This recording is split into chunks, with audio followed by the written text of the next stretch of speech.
Hey babes, I'm Mother Dearest and welcome to The Off-Script Parent.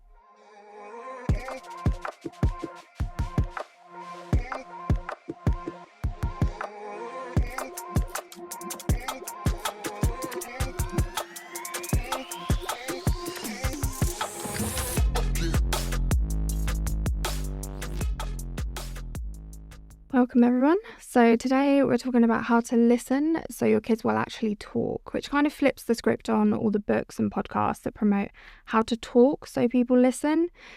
And no, that doesn't mean turning into Mary fucking Poppins. It just means staying calm even when every fibre of your soul wants to flip your fucking lid and yeet yourself into the sun. So if you've ever thought, why won't my kid tell me anything? Or fucking grunt at me one more time, child, I dare you. This episode's probably for you. All my references for my research moments will be in the show notes, so you can take a closer look or check that I'm not bullshitting you. So, let's get into it. Section 1. Why listening matters more than lecturing. So here's the thing. Kids aren't allergic to talking. I'm guessing you've heard them on a group call or screaming into the mic on Fortnite. Jesus Christ, why do they do that? What they are allergic to, besides bringing down cups and fucking using deodorant, is being judged, interrupted, or immediately told off before they've even finished their sentence. The science for this backs it up, and I'll run through some research and evidence as to why what I do works. Most of the time. There's a style of parenting called autonomy-supportive parenting. I know, wanky, right? But it basically means if you give your kids space to express themselves, sort of level out that power imbalance of parent-child and treat their perspective as valid. So think less Harry Wormwood from Matilda, I'm right, you're wrong, I'm big, you're little. We want to avoid that at all costs. You want to work with them, not at them, so it's about collaboration.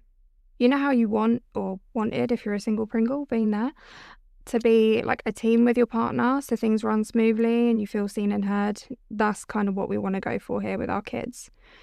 All these studies showed that kids are more honest, better emotionally regulated, and willing to talk when families communicate like this. So I'll give you my first little research moment.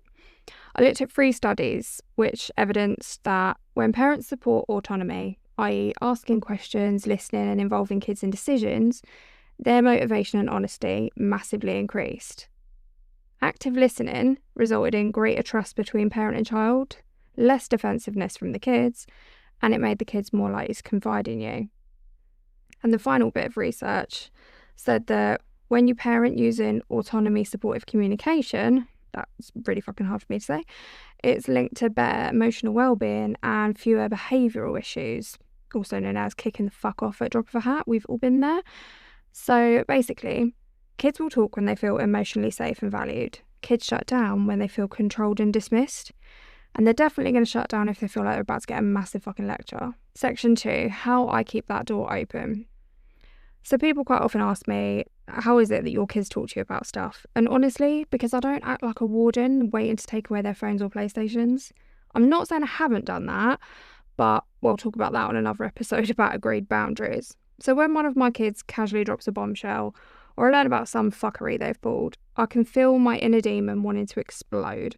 But I just say, okay, even if it's through gritted teeth, like, okay, I'm gonna need a few minutes to process this. I'll come find you in a bit, yeah? And then they'll scurry off to their room, probably posting some nonsensical crap on Snapchat, and I will get that physical distance. So that distance that I've requested from them in a respectful way works for me like a mental seatbelt. I cannot respond well in a heightened state of emotion, because the moment I flip out, that door is shut, damage done. But staying calm and asking for processing time shows them I care about our relationship and I want to handle this correctly. I have emotions and feelings too, because even though I know you've called me a bitch to your mates before, I am in fact human. They're safe with me even if they fucked up, and that's where communication and connection grows. Section 3, the magic of questions. So I've had my processing time. Maybe I've called their dad to rant about what his dickhead offspring has done now. Maybe I've scribbled my thoughts on the latest revelation in my notebook. Or, probably my personal favourite, I've sat in the car and screamed as I vigorously shake that fucking steering wheel, lending further credence to the neighbour's belief that I am in fact completely fucking batshit. But now it's time for the actual conversation. And what's the temptation? Finger pointy rah rah rah energy. Resist we must. This is where the magic of questions comes in. Psychology cheat codes, if you will. Before getting to the crux of the situation with them and ensuring this magic actually works, sit down to talk to them. Them sitting with you standing unconsciously signals I'm more important or powerful than you. It's really uncomfortable. If you've ever had a row with someone and you've been sat on the sofa and they're stood up, it doesn't feel very nice, does it? So make sure that you both sat down wherever it is you're having this chat. I always start by saying, thank you for telling me. I realise that wasn't easy. And if they haven't told me themselves and I've been informed by a school or sibling snitch, I say, I get why that might have felt difficult for you to tell me, but now I know, I'd like to hear your side. Can we do that? Now for the questions that turn shutdown into talking, and they're gold. Why did you make that decision? Try to remove any sarcastic tone, even if it is your mother tongue. We aren't trying to shame, we're curious as to why they actually did what they did. Why did you make that decision is not the same message as why the fuck did you do that? This conveys to them in a subtle way that what they did was a decision, it was a choice they opted for, and the responsibility for the outcome is on them, without actually saying it. What made you want to do that? It helps them reflect without feeling like an idiot, even if you absolutely think they fucking have been. £10 as they shrug or mumble something resembling, I don't know. They aren't used to this way of communicating yet, so it's likely the first few times that's what's going to happen. Follow that predictable answer up with, I don't want to guess or assume why. I don't want to get this wrong. That tells them you haven't already prejudged the behaviour and you're fallible too. You don't know why and you want to know. And you could get it wrong, so you need their input. What they have to say gives value. Do you think you'd do the same thing again? Don't undo the hard work of the previous questions by saying this in an accusatory, rhetorical way. Allow it to be empowering and helps you monitor where the behaviour is going so you can manage it together. Why did you tell me? Usually the answer is, because I should, but we all know that's bollocks. Kids lie to their parents on the regs. What they actually mean is, because I trust you. On the flip side, ask, why did you feel you couldn't tell me? Don't say, why didn't you tell me? We need to add that feeling into it. Shrugging is a theme here, to be honest. If they do speak, I'm going to predict they'll say, because you'll go mad at me, or I didn't want to get in trouble. Lock up your seatbelt here. Do not take this as an attack. If you've gone nuclear before, it's pretty fucking reasonable they're going to expect that going forward, and they have answered your question honestly. Let them know you hear what they're saying and you've asked because you want them to be able to, fucking Jesus Christ, because you want them to be able to talk to you. So you'll take it on board and make sure you actually kind of do. Do you need any support or information from me? This gives them the autonomy I've mentioned before.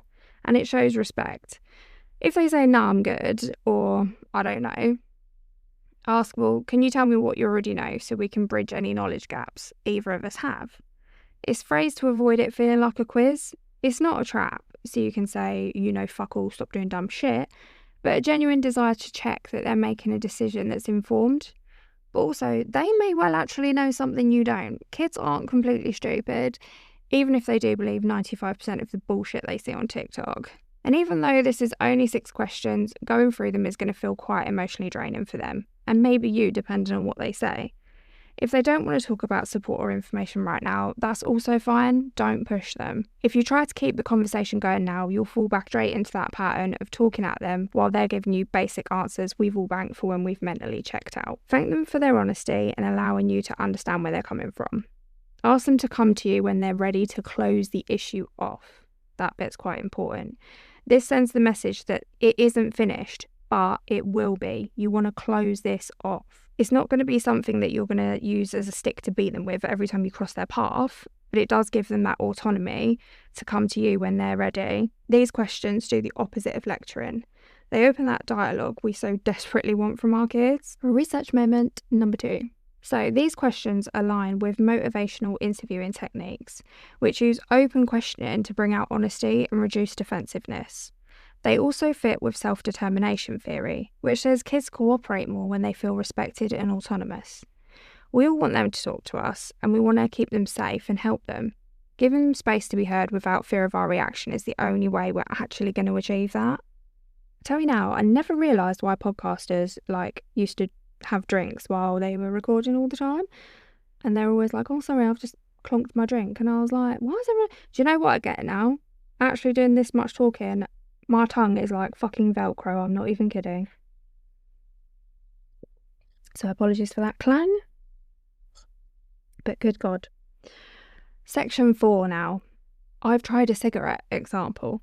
So I figure I'll try and give you an example that we can probably relate to, most of us, okay? Although I will say I have found kids seem to smoke less nowadays. It's more vaping. Oh my God, please don't even get me started on that subject. If you follow me on Instagram, you already know how I feel about that. Anyway, so I'm going to give you an overview of how this technique could actually play out. So I'm not one of those parents to give the classic "you'll ruin your lungs and die" lecture like most. Again, please see my Instagram comments. Jesus. So your kid comes to you and says, "Dad, I've tried a cigarette," or they come home smelling like a fucking ashtray. Now, the parent part of your brain is screaming into a cushion and wanting to throw hands immediately. That's your amygdala. You've likely heard of it, but if not, it's a tiny part of your brain buried deep in there. Do not mistake its small size for its huge ability to fuck your life up, though. Clink clunk that mental seatbelt. We have to allow the rational part of our brain, the prefrontal cortex, to kick in. Despite being far, far larger than your amygdala, it runs at the pace of Internet Explorer, so you've got to give it a minute. Think fibre optic broadband now versus dial-up from 1997, you know what I mean? We need to allow the PFC to work its slow but effective magic and produce some logic. We kind of want to arrive at, okay, I was a teenager once, I did dumb shit with my mates, it wasn't to spite my parents, I didn't end up a gang member or in jail on a whole life tariff. So let's just calmly ask them about it and see where this goes. What made you want to try that? They'll likely say, I don't know, or everyone else was doing it. And if they say that, do not ask them, if all your mates put their head in an oven, would you do it? You're going to basically stop that communication straight away. Or if you've got a child like my Jasper, he'll come back with some witty retort about, well, obviously not, because our heads wouldn't all fit. You see what I'm dealing with here? If they're honest, it's because their mates were doing it, and they didn't want to be different. That's incredibly standard for teenagers. They all claim they want to be unique, yet they seem to dress like carbon copies of one another. The phone may be real with that lot. Follow up with, well, did you like it? Most of the time, they're going to say, no, it was grim. If you've ever tried a cigarette underage, tell them about it. I know, sounds weird.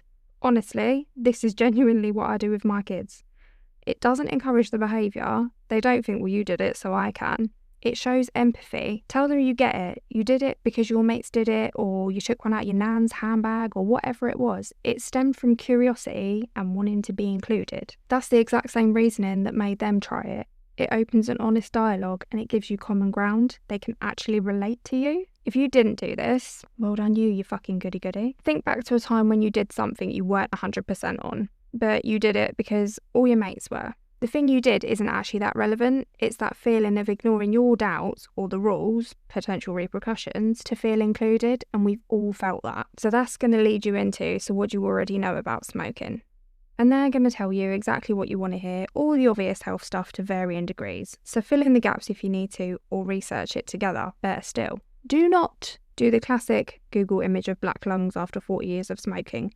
That's just going to trigger the "it won't happen to me" mindset. All teenagers think they're invincible and it's never going to happen to them. And I'll be honest, whilst you're researching, you're probably going to stumble across it anyway. So finding it by accident is a lot better than shoving it straight in their face. If those health-related stats don't put them off, ask them to Google how much it's going to cost per year. You're probably at that point going to want to highlight they cannot in fact sell a kidney on the darknet, no matter how much they wish to continue that stinky habit. Questions to avoid here though: who gave it to you, or where did you get them? It's likely going to make them want to lie or not say. They do not need the parent group chat popping off because they've told you one of their mates gave it to them. The turmoil they're going to experience about peer group repercussion far outweighs any shit they're going to get off you. They also cannot deal with you dragging them to the dodgy shop that sold it to them and going apeshit at the guy behind the counter. As tempting as that is, it's going to embarrass them and probably make them more inclined to do it out of fucking spite. Being curious over cross works because people shut down when they feel they're being talked at or attacked. Engaging in this negative manner with kids regularly teaches them that's how we communicate, and in turn they're just going to continue that cycle, and that's not what we're here for. Always thank them for any level of conversation they give you, even if it's small. It validates their feelings and makes them feel respected. This is only going to benefit your conversations and enhance your relationship with them, which is what we want. So newsflash. You cannot physically stop them from smoking unless you glue them to your hip 24/7, and we're not out here trying to raise future serial killers, are we? But we can raise kids with enough trust in us and enough self-confidence to politely decline the offer of a ciggy by saying, "Nah, I'm good fam, yellow fingers and no peas is not a vibe." Research moment number 3. I need to listen to that back because I feel like that's going to get annoying. But anyway, here we are. Research backs this all up. It shows that communication works better between parent and teens when it's collaborative, not authoritarian. It tells us that teens respond better to dialogue-based guidance rather than rule-based control. So yes, you can talk about risky behaviour with your teen without being a dick about it. Section 5. Handling your own big reactions. I'm going to say something that some parents won't like. You can't expect your kid to regulate if you don't regulate. If you want them to talk, you have to make it safe by managing your own emotional shit first. I mentioned earlier about those 2 parts of the brain that fire up at different rates in response to what you've just heard. Your nervous system sets the tone, so grab your fire extinguisher and sit the fuck down. Because if you're an explosive volcano, they'll go dormant. If you're a sanctuary, they're going to come in. That's why one of my favourite lines still is set the standard. It's not quite lead by example. You're an adult, you can legally do things they can't do, like drink, smoke, vape, do the nasty. For me, saying that doesn't really apply to adult-child interaction. But how we conduct ourselves and communicate very much does set the standard. The seatbelt of I need some processing time shows them that you do have an emotional immediate response, and you're aware if you speak now, it probably isn't going to go the way you want it to go. You're demonstrating that you care about their feelings and that relationship with them. It's well documented in psychological research over the past 50 or 60 years that children learn behaviour by watching you, not listening to you, which is fucking handy because a lot of the time they don't fucking listen. Parents' emotional regulation very much predicts how their child will regulate their emotions. So as parents, it's vital that we model self-regulation. If you do find yourself on the struggle bus in this regard, there is an upcoming episode on emotional regulation for adults raising kids. So let's sum up this whole approach, how it works, the listening, the questions, the calmness. Well, it builds trust. Now, I'm not saying your kid isn't going to do dumb shit, because they probably definitely are. But you can trust that they'll tell you when they have. They might even start asking you what you think before they do the dumb shit, because they're going to begin to trust you and your judgment. Your kid's going to trust you're a safe space to ask questions, get advice from, and help them if things go wrong. It makes your kids more honest, it teaches them emotional regulation, and they learn they don't have to hide shit from you because you love them regardless. And honestly, if your kid can tell you the scary stuff, that risky shit, that's how you keep them safe and close. So that's the end of that part. Listener and follower Q&As. So I put a vote out on my Instagram story, and I'll be honest, it was a pretty even split with a fair amount of votes. So I wasn't entirely sure whether I should set the format to have Q&As at the end. So I thought for the first episode I wouldn't do them so you can see how my format is and how I've presented the information. Then you guys can decide if you want Q&As at the end of the episode or if you want to submit Q&As and I could do an episode on that subject instead. So I will put out some more votes probably on Instagram stories, either on the podcast or my personal page. And then we'll kind of see from there what the feedback is. So if you're a Patreon member, you'll be able to get a little PDF. Sorry, I literally can't say PDF anymore. It's now alien to me, thanks to bloody Morbid. Shout out. Yeah, there'll be a PDF of the pointers for today's episode. It's kind of like a cheat sheet for you to refer back to for everything that I've touched upon in this episode. So you don't have to keep listening to me to go over it, though I do appreciate you doing so. If you want to get in touch with me, you can follow me on Instagram. I'm really regretting my handle now. So it's the Off-Script Parent Podcast, but there's an underscore between each word. That's hella catchy, isn't it?